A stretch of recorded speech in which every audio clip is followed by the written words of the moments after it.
मेरे भाई, ये इनकी साजिश है कि हमको हमारे मुल्क में परेशान करके रख दिया जाए।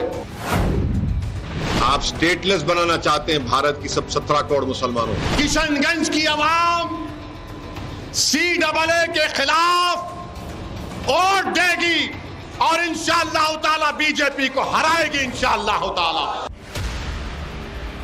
हैदराबादी भाईजान असदुद्दीन ओवैसी एंटी-CAA लॉबी के पोस्टर बॉय बने घूम रहे हैं। जहां देखो वहीं तकरीरों में देश के मुसलमानों को CAA के बाद नागरिकता छिन जाने का डर दिखाते फिर रहे हैं।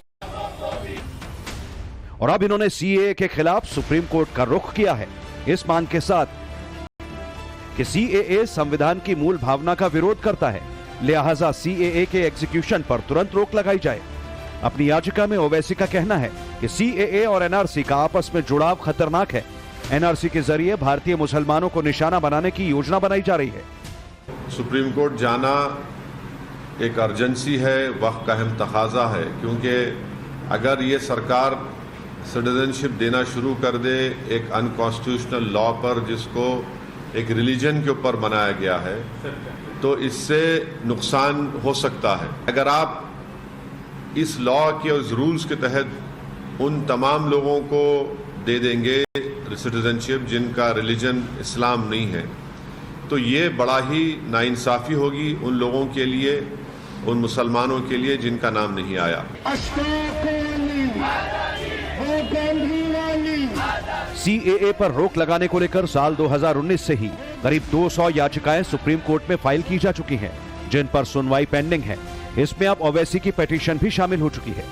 19 मार्च को सुप्रीम कोर्ट CAA के खिलाफ दाखिल याचिकाओं पर सुनवाई करेगा, लेकिन इससे पहले ही भड़काऊ भाईजान CAA पर जजमेंटल हो चुके हैं और अपना फैसला सुनाते नजर आ रहे हैं। मैं पहले भी कहा और आज भी कह रहा हूं कि CAA कानून को आप सिर्फ CAA के तौर पर नहीं देख सकते। CAA के कानून को आपको NPR और NRC से जोड़कर देखना पड़ेगा। अब ये बीजेपी और संघ परिवार के लोग बोलेंगे, तुम क्या नहीं चाहते पाकिस्तान, अफगानिस्तान, बांग्लादेश के हिंदू, सिख, ईसाई, ये बौद्ध मजहब के लोग भारत को आ जाएं, ये उनको शहरियत ना मिले? लोग बार बार मुझसे कहते हैं, तुम क्या बोल रहे हो, तुम्हारी शहरियत तो नहीं लेंगे नसरुद्दीन।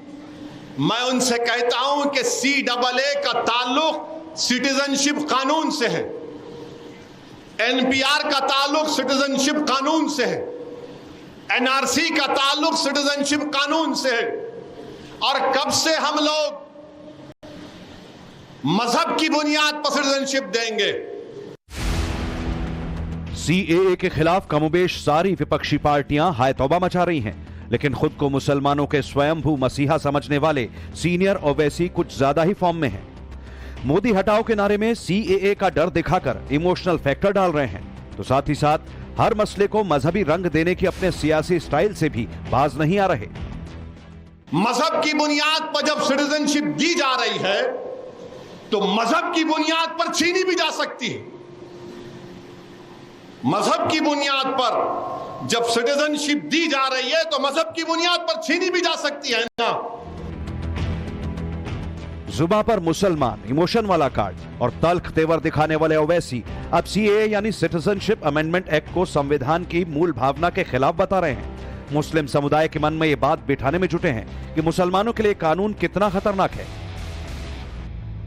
अपनी बात को सही साबित करने के लिए CAA का NRC के साथ नेक्सस का आरोप लगा रहे हैं। उनका कहना है कि NPR, NRC और CAA का मकसद केवल मुसलमानों को टारगेट करना है, इसका कोई और मकसद नहीं है। CAA लागू होने से देश में अल्पसंख्यकों की नागरिकता छीन ली जाएगी। ओवैसी लगातार लोगों को CAA पर गुमराह कर रहे हैं, भड़का रहे हैं, जबकि केंद्र सरकार और खुद गृह मंत्री अमित शाह हर मंच से, हर इंटरव्यू में बार बार कह रहे हैं कि CAA किसी की नागरिकता छीनने वाला कानून नहीं है। ये सिटीजनशिप एक्ट में बन रहा है ना, NPR NRC भी सिटीजनशिप एक्ट का है। आप रिलीजन के ऊपर सिटीजनशिप दे रहे तो रिलीजन के ऊपर छीन नहीं सकते क्या आप? क्या अमित शाह ने लोकसभा में मेरा नाम लेकर नहीं कहा था कि ओवैसी जी एनपीआर होगा, एनआरसी होगा? नंबर 1। हाँ, वो बोलते हैं कि इसका हिस्सा नहीं है। पार्लियामेंट में बोला गया, आपके टीवी चैनलों पर आकर वो बोले। सीए का कानून अभी चर्चा पर है। 1, इसमें एनआरसी का कोई प्रोविजन नहीं है। 2, इसमें किसी की नागरिकता छीनने का कोई प्रोविजन नहीं है। 3, अगर विपक्ष को ये चाहिए कि उनसे चर्चा हो तो कोई भी कानून करने से पहले और बाद में संसद में चर्चा होती ही है। तो दोनों को मिक्सअप कर आप क्या लेना चाहते हो? अभी सिर्फ सीए चर्चा में है। अब सबसे बड़ा सवाल है कि सीएए पर मुसलमानों को भड़काने के मिशन में जुटे ओवैसी का असल मकसद क्या है? आखिर किस इरादे से ओवैसी भय, भेद और भड़काने की राजनीति कर रहे हैं? सीएए की आड़ में कौन सा मकसद पूरा करना चाहते हैं?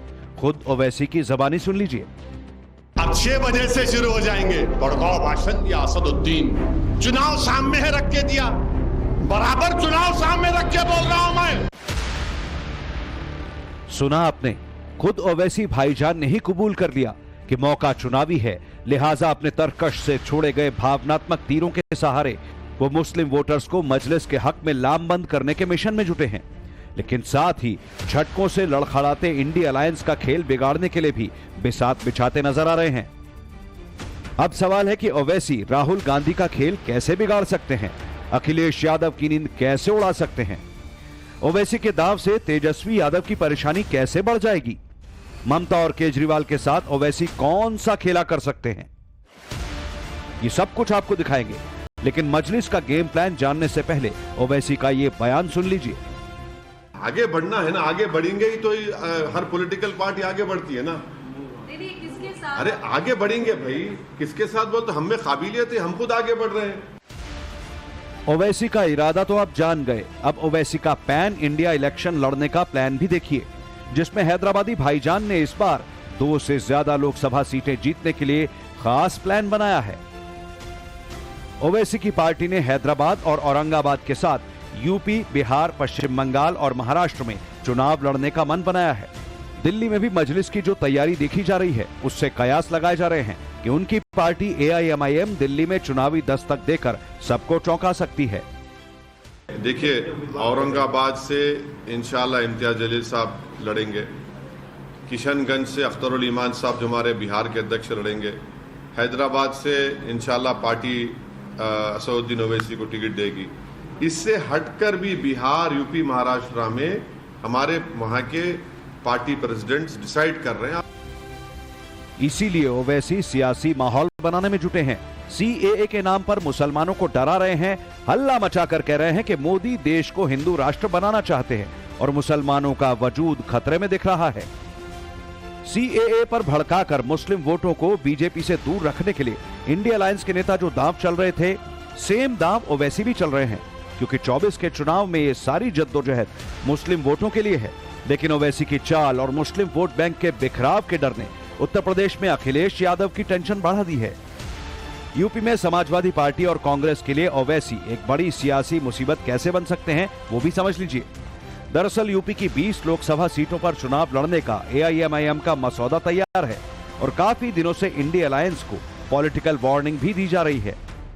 इसलिए बनना चाहती है क्योंकि हम चाहते हैं कि भारतीय जनता पार्टी की सेंट्रल में तीसरी बार हुकूमत ना बनने चाहे, और अगर इंडिया गठबंधन चाहता है कि भारतीय जनता पार्टी तीसरी बार सरकार बनाए तो हमसे गठबंधन ना।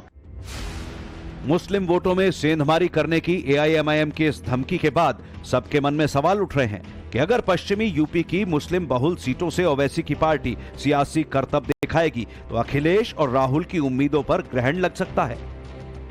आंकड़ों को देखें तो उत्तर प्रदेश में मुस्लिम आबादी 19% से ज्यादा है, लेकिन पश्चिमी यूपी में बढ़कर 26% हो जाती है। यूपी में 30% से ज्यादा मुस्लिम आबादी वाली लोकसभा की 21 सीटें हैं। इन्हीं सीटों पर खासतौर से ओवैसी की निगाहें टिकी हैं। 2019 के चुनाव में मुसलमानों ने एसपी बीएसपी के गठबंधन को 73%, कांग्रेस को 18% वोट दिए थे। अगर ओवैसी या उनकी पार्टी यूपी के सियासी अखाड़े में अपने दम पर उतरती है, मुस्लिम वोटों का बंटवारा होता है, तो जो भी नुकसान होगा वो समाजवादी पार्टी कांग्रेस गठबंधन का ही होगा, क्योंकि हैदराबादी भाईजान की सियासी लकीर बीजेपी का वोट तो काटेगी नहीं। बंटवारा हुआ तो वोटों का टोटा समाजवादी पार्टी और कांग्रेस को ही होगा। पार्टी में ना काबिलियत है, ना अहलियत है, ना ताकत है कि वो भाजपा को शिकस्त दे सकें। इसीलिए हम अपील करते हैं ख़ास तौर से मुसलमानों से कि अपने वोट को ज़ाय होने ना दें। ओवैसी सिर्फ यूपी में ही खेला नहीं करने की तैयारी में है। हैदराबादी भाईजान ने बिहार में तेजस्वी का गेम भी बिगाड़ने की तैयारी कर ली है। सूत्रों के मुताबिक ओवैसी की पार्टी बिहार की 11 लोकसभा सीटों पर चुनाव लड़ने जा रही है। पिछले लोकसभा चुनाव में केवल एक सीट किशनगंज पर चुनाव लड़ा था। इनमें से कई सीटें बिहार के सीमांचल क्षेत्र की हैं, जहां अच्छी खासी मुस्लिम आबादी है। 11 सीटों पर अगर ओवैसी की मजलिस ने ताल ठोक दी तो बिहार में तेजस्वी की टेंशन बढ़ जाएगी। सीमांचल में ओवैसी की पार्टी का ग्राफ पहले ही बढ़ चुका है। 2020 के बिहार विधानसभा चुनाव में ओवैसी की पार्टी ने 18 सीटों पर उम्मीदवार उतारे थे, 5 सीटों पर जीत हासिल की थी। उस चुनाव में भी ओवैसी ने सबसे ज्यादा नुकसान आरजेडी का ही किया था, जिसके कारण तेजस्वी का सरकार बनाने का सपना अधूरा रह गया था। हालांकि बाद में एआईएमआईएम के 4 विधायक आरजेडी में शामिल हो गए थे। इनसे सवाल करो कि तुमने मुसलमान का नाम नहीं लिया पार्लियामेंट में। ये कांग्रेसी ऐसे हैं, समाजवादी लालू की पार्टी, अरे तुम लफ्ज मुसलमान का नाम लेने से डरते पार्लियामेंट में। मैंने खड़े होकर कहा कि मुसलमान खवातीन को, ओबीसी खवातीन को रिजर्वेशन मिलना चाहिए। यूपी से लेकर बिहार तक ओवैसी वर्सेस विपक्ष का खेल नजर आ रहा है। ओवैसी मुस्लिम वोट बैंक को अपने पाले में लाना चाहते हैं। विपक्षी पार्टियां मुस्लिम वोट बैंक में डिवीजन रोकने में जुटी हैं। ओवैसी मुसलमानों का अपने पक्ष में ध्रुवीकरण चाहते हैं, लेकिन विपक्षी पार्टियां मुसलमानों के पोलराइजेशन को रोकना चाहती हैं। पर इस सियासी लड़ाई में आखिरकार फायदा बीजेपी को ही होता नजर आ रहा है, क्योंकि ये बात बिल्कुल साफ है कि मुस्लिम बहुल लोकसभा सीटों पर ओवैसी के उम्मीदवार उतारने से महागठबंधन का खेल जबरदस्त तरीके से बिगड़ सकता है।